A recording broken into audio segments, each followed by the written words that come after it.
All right, so Mr. Iyad Khalifa 4196 or Mrs. I don't know if that's a gendered name or not. I recommended me to do a perk tier list, so I will just be doing something similar. I'll just be doing a better explanation than the one I did a while back. It left some confusion, so I'm just going to give you basically better recommendations and explain how the system works better. Alright, so first you have your quote-unquote heavy perks. The reason I say quote-unquote heavy is because a lot of the hybrids will have the perks from any of these classes that I'll go over, but all of the heavies in the game do have this set of perks. Or well, technically it's a little bit different, so some hybrids will have fresh focus, whereas most of the heavies will instead have feline agility. But regardless, Bastion is going to be a mandatory perk for any character that has it, so it'll give you a 10% damage resistance if you are clearing minions in the mid lane, if you are on any of the objectives in Dominion, if you are holding a banner, if you're on the health zone in Breach, if you're at all by the ram, it'll just give you a 10% damage resistance. Now after that, a lot of people will say Vengeful Barrier and Last Stand are the best perks you can get. And I personally like bulk up a lot, but it's up to user preference at that point.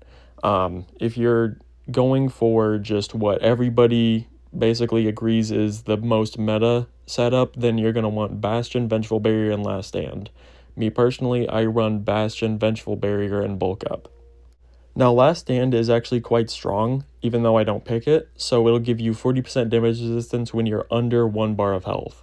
So if you have less than 1 bar of health and you get Revenge or you get a shield pickup, then even though that shield will kind of put you over that 1 bar of health, it will still give you that 40% damage resistance. Vengeful Barrier and Bulk Up are pretty self-explanatory. Next we have the quote-unquote Assassin perks. In my opinion, the only mandatory pick here is going to be Endurance. I know I don't have this on Orochi, but I'm just suboptimal like that, I guess. Past that, perks are kind of up to you. The assassin perks are relatively weak, so you're not going to be making a huge difference with them. But if my friend was to just come up to me and ask me, hey, what perk should I run for all assassins? I would say Endurance, Galestorm, and Devourer. For Orochi, I like to run Early Reaper and Crush them just because I use Longbow a lot, and that'll turn the 50 damage Longbow into a 65 damage Longbow. Galestorm is really nice if you're clearing out an objective and you need to quickly rotate to a different one. Headhunter's pretty nice if you're playing Breach because the game will last longer, so you're more likely to get more executions. The way that Headhunter works is for each new player you execute, you get +4 max health, and it caps out at +16 after you've executed all players in the lobby. And the thing is, if you have a bot on the enemy team and you execute him and then the bot gets replaced, then that does count as a new player. However, you can't pass the +16 max limit. Some characters like Aphira will have a perk called Supersonic instead of Early Reaper, and it's pretty useless. I wouldn't even look at it. It's +15% movement speed while you're in Revenge. Next, on to the quote-unquote hybrid perks. So in here, the only mandatory pick, in my opinion, is Remedy. I really like Feline Agility, but Radiant Rebound kind of nulls it out since movement speed buffs do not stack.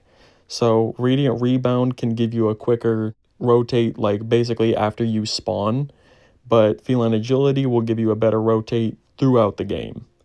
And with Feline Agility, after you get all 4 of your feats, the movement speed buff is only 10% compared to Radiant Rebound's 20%.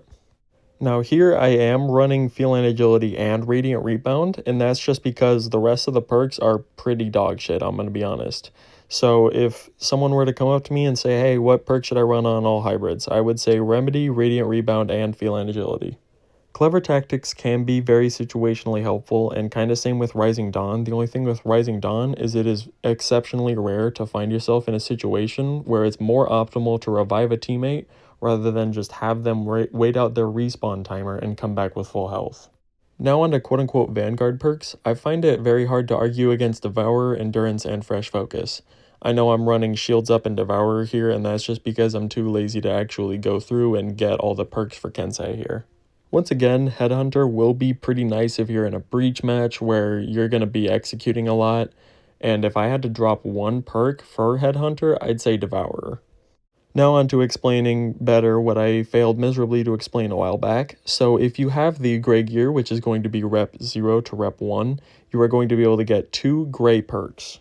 If you have blue gear, or dark blue gear I should say, you are going to be able to get that blue perk and one other gray perk, or just 2 gray perks. If you have purple gear, you're going to be able to get that purple perk and 1 gray perk, or you're just going to be able to get the blue perk and 1 gray perk.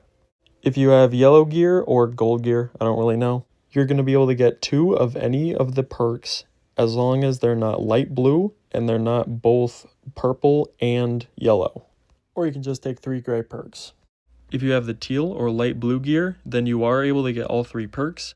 However, if you have the yellow or teal perk, then you are not able to get any other perk of any kind. If you have the purple and yellow perks, then you are only able to get a gray perk on top of that. Any other perk combination is going to be attainable, so if you want 2 grays and a blue, if you want a gray, blue, and purple, that's all perfectly fine. But anyways, that's about it. See ya.